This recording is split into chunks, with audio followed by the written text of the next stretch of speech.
Hi friends, welcome to my YouTube channel. I am Abhishek. तो आज हम लोग बात करेंगे टर्म इंश्योरेंस के बारे में। जैसा कि मैंने कुछ थोड़ा रिसर्च किया and also as per the industry expert, term insurance specially जो ब्रेडविनर होता है फैमिली का, जो अर्निंग मेंबर होता है फैमिली का, उसके लिए सूटेबल होता है। तो although there are various variants also of term insurance plan, but इस वीडियो में स्पेशली दो वेरिएंट के बारे में मैं डिस्कस करूंगा। लेकिन उससे पहले few important benefits of term insurance. पहली तो यह है जी, 18 साल से आप 18 साल की एज में आप टर्म इंश्योरेंस परचेज कर सकते हैं। हालांकि जो अपर लिमिट है वो है 65 ईयर्स, और in case of some policies that is 70 years. It varies from insurer to insurer. जो लॉक इन पीरियड है वो 5 ईयर्स है, बट कुछ केसेस में 3 ईयर्स भी होता है। But again it varies from insurer to insurer. जितनी जल्दी आप परचेज करेंगे उतना कम आपको प्रीमियम पे करना पड़ेगा।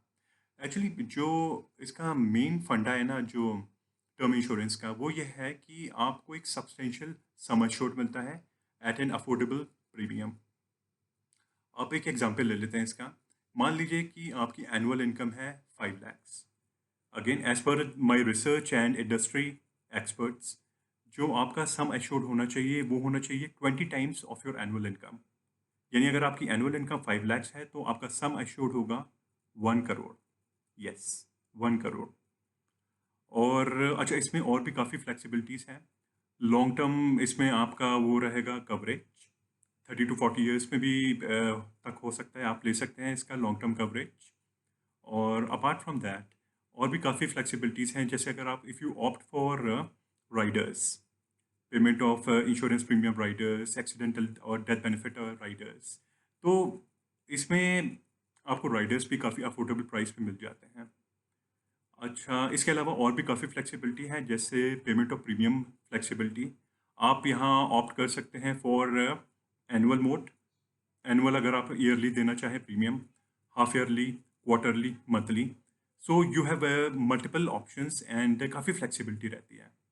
लाइकवाइज आपके पास काफ़ी पे आउट ऑप्शंस में भी काफ़ी फ्लेक्सिबिलिटी रहती है। जैसे कहीं एग्जांपल ले लेते हैं कि अगर आपका एनुअल कवरेज है, एनुअल पैकेज है आपका 5 lakhs, और आपका कवरेज आपने 1 करोड़ लिया है, तो आपको वो चाहो तो लमसम भी मिल सकता है, प्लस 50% अगर आप चाहो लमसम मिल जाएगा, और रिमेनिंग के जो 50 lakhs हैं उसको आप मंथली इनकम में भी ले सकते हो, या आप चाहते हो कि कंप्लीट 1 करोड़ आपको मंथली इनकम में मिल जाए, वो भी एक ऑप्शन है आपके पास। अच्छा, बट एक चीज़ मैंडेटरी है इसके लिए कि आपका medical, you have to undergo medical examination for term insurance. अच्छा, apart from that premium also varies. काफ़ी फैक्टर्स भी हैं इसमें। अगर आप जल्दी लेंगे तो उतना कम आपको प्रीमियम देना पड़ेगा आपका, क्योंकि इसमें मेडिकल मैंडेटरी है, मेडिकल एग्जामिनेशन। तो अगर आपकी फैमिली हिस्ट्री थोड़ी सी डिस्टर्ब है, डिस्टर्ब इन द सेंस कि अगर आपका फैमिली हिस्ट्री में डायबिटीज़ का एक है प्रॉब्लम है, प्लस आपके यहाँ हार्ट अटैक की अगर लोगों को प्रॉब्लम है, या आपकी एक फैमिली हिस्ट्री रही है इसकी कैंसर पेशेंट्स की जो होते हैं कैंसर की, तो आप लोग का प्रीमियम इन दिस केस से ज़्यादा देना पड़ेगा, राइट। तो ये चीज़ को भी आपको थोड़ा ध्यान में रखना पड़ेगा।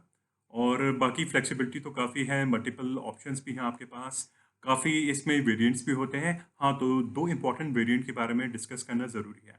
बट बिफोर दैट, जो कन्वेंशनल टर्म इंश्योरेंस प्लान होता है उसमें आपको डेथ बेनिफिट तो मिलता है। I mean specially to the जो बेनिफिशियरी है, नॉमिनी है उसको, बट सर्वाइवल और मैच्योरिटी बेनिफिट्स नहीं मिलता।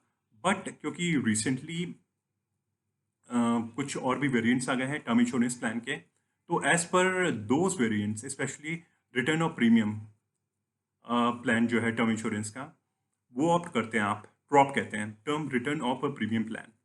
तो इसको जब आप ऑप्ट करते हो तो अब मान लीजिए 30 साल का आपने इंश्योरेंस लिया हुआ है, term insurance, and if the insured person और assured person outlives the policy terms, मान लीजिए 30 साल तक उन्होंने दिया और वो उनकी फॉर्चुनेटली उनकी डेथ नहीं होती है, तो 31st ईयर में क्योंकि तब तक पॉलिसी तो कंप्लीट हो जाएगी, पॉलिसी टर्म कंप्लीट हो जाएगा। तो आपको 31st ईयर में जो 30 साल में आपने जितना भी प्रीमियम दिया है, सब आपको रिफंड हो जाएगा, राइट? एक तो ये बहुत अच्छा इनका है प्लान, स्पेशली ये दिस वन जो वेरिएंट है टर्म इंश्योरेंस का, और दूसरा है कन्वर्टेबल टर्म इंश्योरेंस प्लान। अब कन्वर्टेबल का आप ऐसा समझिए कि देखिए अभी आप अनमैरिड हैं, तो आपके ऊपर रिस्पॉन्सिबिलिटीज़ कम हैं, और अगर आपने तब टर्म इंश्योरेंस लिया है तो ऑब्वियसली यू हैव टू पे लेस इंश्योरेंस, आपका सम एश्योर्ड भी ज़्यादा होगा, क्योंकि आपने एक कम एज में आपने इंश्योरेंस ले लिया है और आपका सम एश्योर्ड बढ़िया आपको मिल गया, और आपकी इंश्योरेंस वो जो प्रीमियम है वो आपको कम पे करना पड़ेगा। बट अगेन, यहाँ इन मेजॉरिटी ऑफ केसेस जो टर्म इंश्योरेंस होता है उसका लॉक इन पीरियड होता है 5 years। So after 5 years you can opt for some different plan, क्योंकि फ्यूचर में जब आपकी शादी होती है तो आपके ऊपर फाइनेंशियल रिस्पॉन्सिबिलिटीज भी बढ़ती हैं। तो आप as per at that time, at that point in time, आपकी जो भी रिक्वायरमेंट होगी, जैसे एंडोमेंट प्लान आप लेना चाहो या यूलिप के लिए ऑप्ट करना चाहो, you can do that. So this is again an important, काफ़ी अच्छा वेरिएंट है टर्म इंश्योरेंस पॉलिसी का। So all in all it's a very good plan, और जितनी जल्दी आप क्या नाम है ऑप्ट करोगे, जितनी जल्दी आप परचेज करोगे टर्म इंश्योरेंस, तो उतना आपको प्रीमियम कम देना पड़ेगा, as it is the purest form of insurance. और अपार्ट फ्रॉम दैट काफ़ी फ्लेक्सिबिलिटी भी है, वो भी हमने अभी डिस्कस करी। अच्छा, राइडर्स के लिए मैंने पहले भी एक डिटेल वीडियो बनाया था, उसका मैं इसमें भी क्या नाम है डिस्क्रिप्शन में आपको लिंक शेयर कर दूंगा, please go through that as well, and do share in the comment section कि आपको इस वीडियो का कंटेंट कैसे लगा, and do share this video to your friends, colleagues and your relatives also. और अगर आपको लाइफ इंश्योरेंस से रिलेटेड कोई भी डाउट होता है या प्रॉब्लम होती है, so do connect with me, I am Abhishek. So मेरे से जो कुछ भी होगा, मैं अपना जो भी मुझे मतलब नॉलेज है, एक्सपीरियंस है, उस बेसिस पे मैं आपकी पूरी हेल्प करने की कोशिश करूँगा। सो आई होप आपको इस वीडियो को कंटेंट अच्छा लगा होगा। So this is Abhishek signing off, take care.